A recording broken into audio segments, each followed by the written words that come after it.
সাগরের আসলে একেকবার এক রকম রূপ থাকে। আমি আজকে শুধু আপনাদের মেঘের অবস্থাগুলো একটু দেখাই।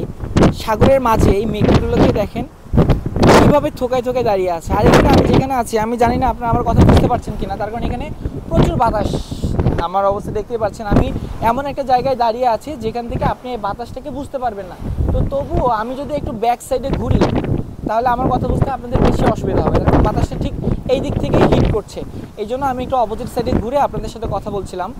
আজকের ওয়েদারটা খুবই সুন্দর। একটু আগেই গোল্ডেন আওয়ার যে বলে, সেই গোল্ডেন আওয়ার মতো একটা অবস্থা ছিল। এখানে আমাদের জাহাজের যেটা লাইফ বোট সেটা আছে, আমি দেখিয়েছিলাম। এই লাইফ বোটে কোন কোন লোক আছে সেটাও এখানে লেখা আছে। Third officer, captain, chief engineer, third engineer, এরকম একটা না একাধিক লাইফ বোট থাকে। এটা ডিপেন্ড করে জাহাজে কতজন লোক আছে তাদের জন্য কয়টা লাইফ বোট সেফলি নিলে সবাই প্রাণী বিপদের সময় বাঁচতে পারবে।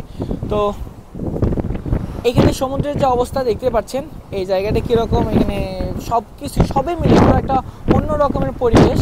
তো সবাই অনেক বেশি ভালো থাকবেন, আমার জন্য দোয়া করবেন। ফেসবুক, ইউটিউব, টিকটক সব জায়গায় সেম নামে আমার পেজ আর চ্যানেল আছে, তাহলে সেখানে ফলো অথবা সাবস্ক্রাইব করে জানিয়ে দিতে পারেন আমার ভিডিওগুলো আপনার কেমন লাগে। ধন্যবাদ, আসসালামু আলাইকুম।